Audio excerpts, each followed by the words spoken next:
না হলেও 2017-তে প্রথম বাংলাদেশে প্রোগ্রামের উদ্দেশ্যে এসেছিলাম। আজকে 24, প্রায় 4-3-7 বছর হয়ে গেল। না হলেও প্রায় 500খানা প্রোগ্রাম বাংলাদেশে অ্যাটেন্ড করা হয়ে গেছে। তার মানে প্রায় 500 প্রোগ্রামে যদি মানুষের সংখ্যা হিসাব করতে যান কত হতে পারে আপনার ক্যালকুলেটরও আটবে না। তার মানে মোটেও আপনাদের সম্পর্কে আমার ধারণা আগেও ছিল, এখনো আছে। তবে আজকের এই আলোচ্য বিষয় বেঁধে নেওয়ার মূল কারণ হচ্ছে এটা যে আপনি নিজেকে যতটা স্বাধীন মনে করছেন আপনি ততটা স্বাধীন না।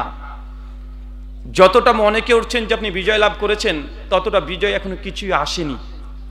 তাই আলোচ্য বিষয় নেওয়া হয়েছে সমকালীন বাংলাদেশ এবং আমাদের করণীয়। মনে রাখবেন, বাধা যতই বিশাল বিজয়ের আনন্দ ততই বাঁধ ভাঙ্গা। কয়েকদিন আগে দেখলেন না? কয়েকদিন আগে তো দেখেছেন, 4-5 মাস আগে। যতই বাধা বিশাল আকারে ধেয়ে আসবে বিজয় জানবেন ততই সন্নিকটে চলে আসে। আচ্ছা, বর্তমান সিরিয়া এটা সম্পর্কে অবগত আছেন না? দীর্ঘ 53 বছর পর তারা স্বাধীন হয়েছে। দুঃখজনক হলো সত্য কথা যে মুসলিমরা যেখান থেকে স্বাধীন হচ্ছে এটা অমুসলিমদের কাছ থেকে নয়, মুসলিমরা মুসলিমদের কাছ থেকেই স্বাধীন হচ্ছে। যে বাংলাদেশের মানুষ নিজেদেরকে স্বাধীন মনে করছেন, কার কাছ থেকে? অমুসলিমদের কাছ থেকে না, মুসলিমদের কাছ থেকেই। সিরিয়া দেখেন, দীর্ঘ 53 বছর আহলে তাশাইয়ুশ শিয়ারা রাজত্ব করেছে, সুন্নিদের উপরে একের পর এক আক্রমণ করেছে, গুম, হত্যা, রাহাজানি। আপনাদের বাংলাদেশের মতো হাজার হাজার আলেমদেরকে তারা গুম করেছে, হত্যা করে দিয়েছে। কিন্তু গত 3 দিন হলো তারা বিজয় লাভ করেছে। সিরিয়া সম্পর্কে আপনারা অনেকেই জানেন না কি জিনিসটা। সিরিয়া যে ভূখণ্ড এটা ইসলামের, মক্কা মদিনা যেমন কেন্দ্র, সিরিয়া এটা হচ্ছে কেন্দ্র।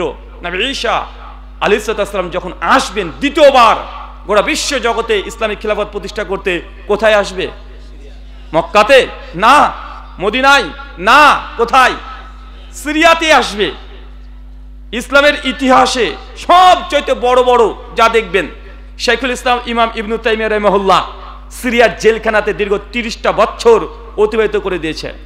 আল্লামা শাইখ নাসরুদ্দিন আলবানী রাহিমাহুল্লাহ তিনিও সিরিয়ার ওই জেলখানাতেই তিনি আবদ্ধ ছিলেন, গত 3 দিন আগে উন্মুক্ত করে দিয়েছে। মানে সিরিয়া কেন্দ্রিক হাদিস যদি খুঁজতে যান অনেকগুলো আপনি হাদিস পাবেন। তাই আলোচনার শুরুতেই গোটা বিশ্বের মুসলিমদের প্রেক্ষাপট সামান্যভাবে আপনাকে বলতে চাই, কেননা আহলুল হাদিস এই সমাজ সম্পর্কে আমি যতটা অবগত হয়েছি যে অন্তত অন্য অন্য সমাজের চাইতে আহলে হাদিস এই সমাজ এরা কোরআন এবং হাদিস অন্যদের চাইতেও একটা হলেও বেশি জানে। প্রতিদিন আলোচনা শুনছেন ঘন্টার পর ঘন্টা। আজকে আপনি আলোচনা শুনেছেন, আবার আগামীকাল আপনাদের অঞ্চলের আশেপাশে যখন জলসা হবে, ওয়াজ মাহফিল হবে, আপনারা অ্যাটেন্ড করবেন, শুনছেন। আমার মনে হয় না যে আপনারা শরীয়তের এমন কিছু বিষয় জানেন না, এমন কোনো বিষয় খুঁজে পাওয়া যাবে না। একই কথা কতদিন বলতে ভালো লাগে, বারবার একই কথা আর কতদিন বলবো আমরা। তারপরে যদি আপনারা যদি পরিবর্তন না হন আমাদের কিছুই করার নেই। 34 বছর ধরে শেখ আব্দুর রাজ্জাক বিন ইউসুফ হাফিজাহুল্লাহ একই বক্তব্য দিয়ে চলে যাচ্ছে, 34 বছর একই কথা। তারপরে যদি মানুষ যদি পরিবর্তন না হয়, একই কথা কতবার আর বলা যায়? আপনি শোনেন না এই কথা? শেখ আব্দুর রাজ্জাক বিন ইউসুফ হাফিজাহুল্লাহ দীর্ঘ 34 বছর ধরে বলছে, কেউ যদি জেনে বুঝে 1 টাকা সুদ খায়, মায়ের সঙ্গে জেনা করলে যে পাপ হয় সে পাপ হয়। এই হাদিস আপনার জানা আছে না? দীর্ঘদিন ধরে বলে আসছে, নেসাউন